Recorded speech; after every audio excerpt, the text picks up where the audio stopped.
rebuild or the favorites. We here for the latest. South side or the north side, not tuned to the greatest. Home team for the home teams. Both sides got our own rings. On the mound or the long ball, but we don't put the wrong strings. Yeah. It's that time of the year now. Wrigley or Ganty, so the whole league that we hear now. New show with a new mood. Discussions and interviews. Straight rumors that might be. This is Pinwheels and Knife.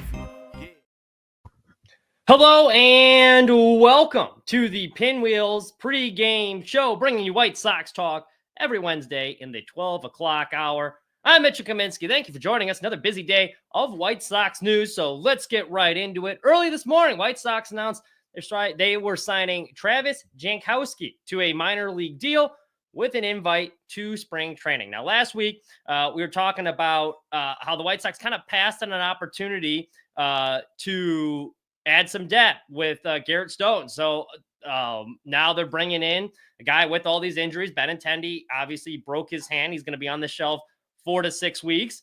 Last week it was kind of saying like, hey, they didn't bring in anyone. Maybe they want to roll the dice with Dominic Fletcher. Now they're bringing in some more competition. So I think this kind of further signals Chris Getz is, I don't think, very thrilled with his outfield depth. And I think it shows a little bit of a lack of confidence in Dominic Fletcher that they don't feel that they can just hand the keys to him. Yeah, I'll give Getz a lot of credit. I kind of agree. If you watch Dominic Fletcher last year, there were some bright spots defensively, but offensively it was really a struggle. And even when he got sent down to AAA, the numbers didn't really jump off the page. And while there were some eye-popping plays on the defensive end, the defense, there's some room for improvement there too. So I'll give Getz credit where he's trading for these guys, and he's not married to them where he's like, hey, we have to make this thing work because I made the trade. It seems like he's willing to admit if the trade doesn't work out, he's willing to move on from him relatively quickly. So we'll see. I hope that's not the case with Dominic Fletcher. I'd like to see him get an opportunity, and he still very well might. Jankowski, he's a 10-year veteran, won a World Series with the Rangers, but not a ton of offensive pop. You know, his best year he hit like 263 or so. He's like a career like 230-ish hitter. Last year he hit about 200 with the Rangers. You bring in a guy like that for his defense. And what I like about Jankowski, one, I think competition breeds excellence. You know, I'm all for bringing in extra competition because it's going to push these guys to do better. And as we saw last year, they really did have a lack of depth. And the bottom just fell out when they were forced to start a lot of these guys that probably weren't qualified to be playing the outfield. So that's number one. Even if he doesn't make the team, I'm all for bringing in guys to camp to try and compete for a job. This guy's been around winning teams before. He's been around the league. I think you bring in a guy like that, it's only going to help some of the younger players they have in camp. And, you know, he checks some boxes for the White Sox that I kind of like. He's not a great offensive force. He doesn't hit for a lot of power. His career high in home runs is 4. And as we mentioned earlier, he doesn't hit for a huge average either. I mean, I'm going over his batting. Last year, he hit 200. The year before that, he hit 263. And in 2022, he hit 164. His career average in 10 seasons is 236. So he's not going to hit for average. He's not much of a hitter, but he is very fast. And when he does get on base, he has the ability to steal a base. He's had double-digit stolen bases in the last 2 years. So I do like the fact that they're adding an element of speed, and he's got a lot of range on defense. The guy's a very good player. You probably remember him last year. He robbed that home run from Andrew Vaughn that could have been a walk-off home run. Instead, Jankowski came over there and snagged that day. So really good range on the defensive end, a lot of speed, especially if you're going to put him in left field. That's going to help out your pitchers a little bit. Having a guy like Luis Robert and then Jankowski in left field, I think that's pretty solid defensively if that's what they end up with the first couple weeks of the season. It's only going to help that young pitching staff out, having 2 guys with that amount of range in left and center field. And he's also, he competes. The guy's a really good competitor. He's got that dog in him. He almost reminds me a little bit of just from like the style of play. I don't think he's as talented as he was, but like Adam Eaton in that first stint from the White Sox, where, you know, he's the type of guy, he'd draw a walk, hustle down to first base. You know, he's not afraid to like run into a wall to try and make a catch. That's the type of player Travis Jankowski kind of strikes me as. So I like bringing a competitive guy like that into camp. Is he going to be a game changer? No. Is he going to be an all-star for the White Sox? No. Is he even going to make the team? I don't know. But I do like the fact that they're bringing in some depth there. But it does show, I think, a little bit of a lack of confidence in Dominic Fletcher. The fact that they clearly don't trust him because after the field, they need to be bringing in all these guys to kind of hold down the fort. So the same thing with Michael A. Taylor earlier in the offseason when they brought him in. as well. So and all these guys kind of similar in the fact that they don't really hit all that well offensively. Michael Taylor, same, but they are pretty good defensively. And I think that says a lot about how they feel about Fletcher's defense. Now, maybe I'm wrong and I'm misreading what we're looking into here, but it does seem like they're going to try and trade Benintendi, but they're going to need a placeholder until he comes back. And then hopefully he puts together some solid numbers so they can try and flip him at the deadline. But he's going to have a pretty good first half of the season, I'd imagine, for teams to take on the rest of that contract. So that's the initial thoughts out of this move. He did speak with reporters earlier, and it does sound like, because we were having this conversation in our sports mockery group chat, and White Sox fan Mike, who many of you probably follow on Twitter, we were like asking me, I wonder if this is a replacement for Robert at the deadline type move, or if this is more of like a depth to like try and fill in for Andrew Benintendi. And judging by Jankowski's comment, now I was more inclined to think this is probably just a placeholder for Benintendi. And judging by what he told the media today, it does seem like that is the case.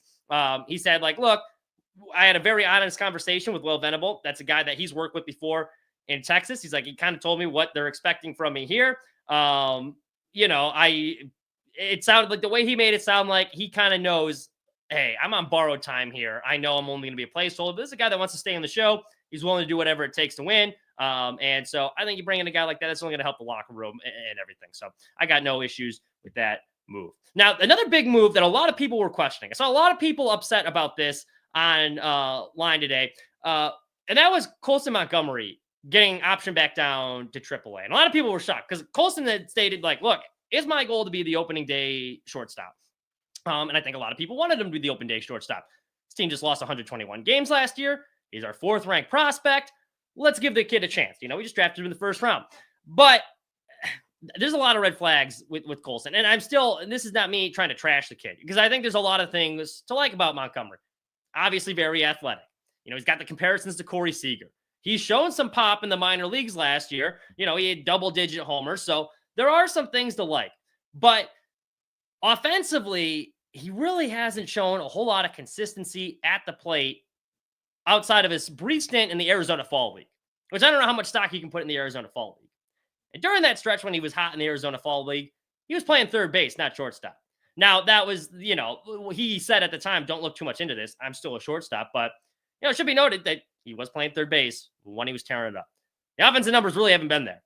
This spring, they haven't been there. Now, look, he's been hurt, but the 9 at-bats he has, he does have a home run, but he's hitting 111, and he's got 5 strikeouts in those 9 at-bats. And that's kind of on par with what he posted last year in Charlotte. Full season in AAA Charlotte, he slashed 214, 329, 381. That's not Major League ready. And, oh, by the way, he struck out 164 times. He did hit 18 homers, but you're going to be striking out that much? You can't be hitting 214 in Charlotte. And most of the best pitchers in the minor leagues, you're going to find them in AA. So your AAA numbers typically should be a little bit better. So that's the one thing that's concerning me with him. Like, high strikeout numbers last year. We really haven't seen like consistent stretches offensively. And, it's kind of carried over into camp. Number 2 is the back spasm thing is kind of an issue for me too. He missed 10 games in Cactus League action because of the back spasms. Now, he said he feels good physically. He was erring on the side of caution when that happened.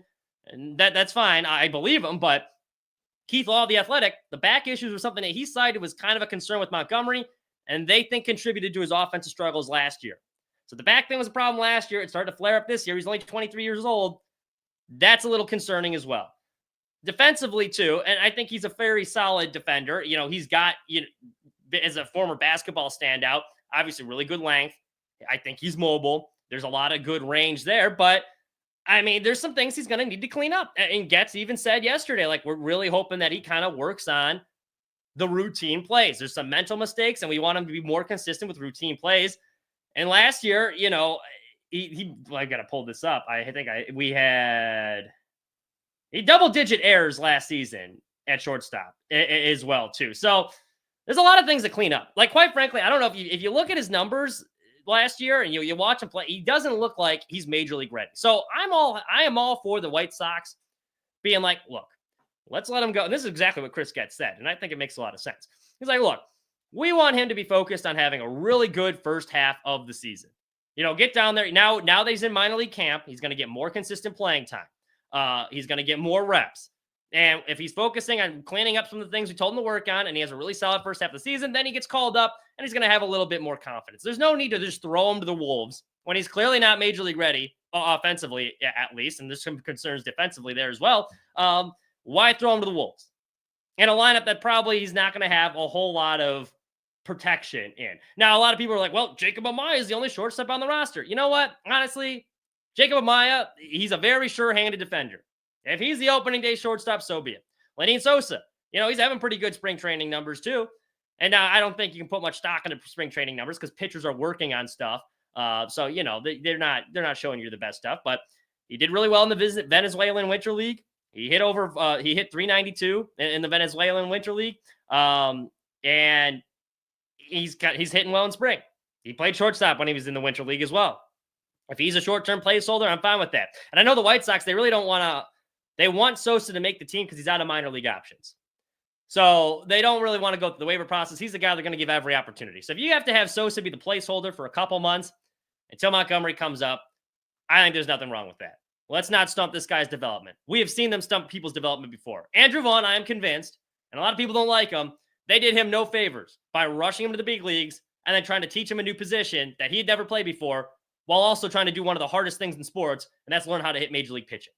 You're not setting them up for success doing that. So I'm glad they're taking a different approach this time with a highly touted prospect, but there's a lot of concerns here. Out of all the prospects they have, I'm going to be honest, and I'm still not, I still think he could be good, but I think there's a better chance at this point that he is more of an average, everyday major league player than he is a superstar.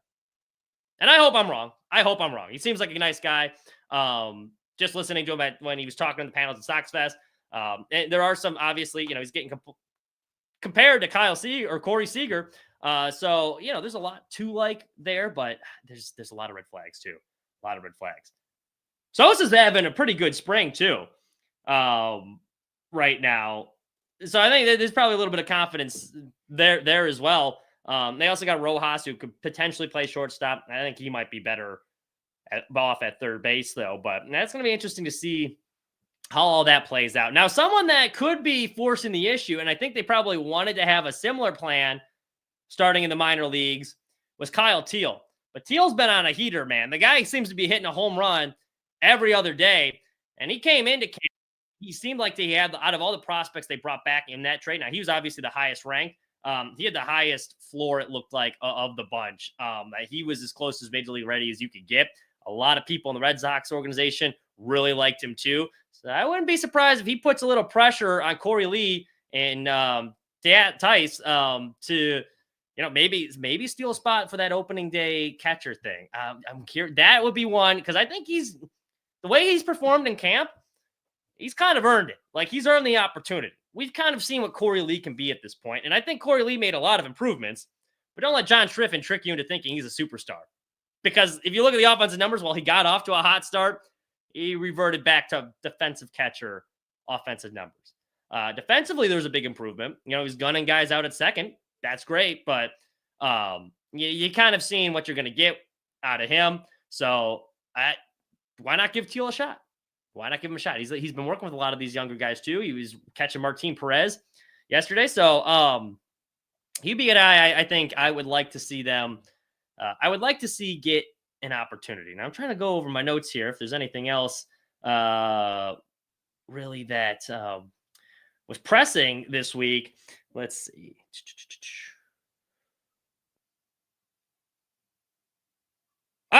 Here we go. One more thing I do want to talk about before we wrap things up for the week. Chris Getz was hyping up Luis Robert Jr. He kind of had a bold prediction the other day, and this is despite the fact he's trying to trade him all offseason. But he said, and I quote, "Luis has gotten a lot of attention, and I say that because he's got superstar ability. For us, we just got to keep this guy on the field. What he does on the defensive side, the amount of power he has, his plate discipline, that improves. We're looking at an all-star type player. I wouldn't be surprised if he garners some MVP votes." Pretty bold words from a general manager. They just tried to trade the guy, but I think it's kind of one of those things. Obviously he's hyping up his boy to try and boost that stock of Luis Robert so they can inevitably flip him at the trade deadline. But maybe they wait till the offseason. This is going to be interesting how they kind of approach Luis Robert. And a lot of it's going to depend on his performance. Luis Robert's been very vocal too. I think there's been a big emphasis is like, look, we need you to stay on the field. Because Luis Robert came in at camp saying, like, I've kind of taken a new approach to how I want to handle this season. He's like, there's certain plays where I'm not going to push it, where I might have in the past, trying to do better, especially in the cold weather months. But just got to play smarter, pick my spots a little bit better to stay on the field. So you're hearing it from both sides where like Getz is like, hey, if he's healthy, he could be an all-star. And Luis Robert, even before, like when he came into camp, he's saying like I'm really making an effort, stay on the field. The other thing they're working on is the plate discipline. I think they really would like to see that cleaned up. And it was pretty bad last year. If you look at the numbers, I think, here, we'll pull this up. So he had a 36% chase rate. That was one of the worst in the MLB. He also only had a 6.6% walk rate, which is going to let if Robert's not getting on base, because he didn't hit for much of an average last year. If he's not getting on base, like one of his best tools is the fact that he's fast and he can steal bases. So that's going to limit his ability on the base pass. So I think if you can clean that up, and he was talking about this before he got hurt last year, where he was like, I really want to focus on pitches in a specific spot in the zone. I'm only going to be swinging where hey, I'm going to attack. If it's in the spot in my heat map that I like, those are the only type of pitches I'm going to be swinging at. And that's what good hitters do. You see Aaron Judge, he does a lot of the same things. If you look up his baseball savant page for like a hitter like Aaron Judge, look at where his homers are. Almost all those fastballs are concentrated in the same spot. So Robert's trying to do the thing. Hey, the pitches in my zone, those are the ones I'm focused on attacking. But I think especially after he got hurt and the losses started to pile up and he really had no protection around him, I think he came back out there and he was pressing, and because he felt like he had to carry the whole load offensively. And I think because of that, that approach kind of went out the window. That, or he was just full of it when he said that, and he was lying to us. So I don't know. I don't think he was lying to us. But I think, he gets back in that lineup. He's looking around. He's like, boy, this team kind of stinks. I got to do everything around here. And he starts pressing. And he's chasing bad pitches, and he's starting to swing out of the zone. And I think that kind of spiraled, and, things started rolling downhill.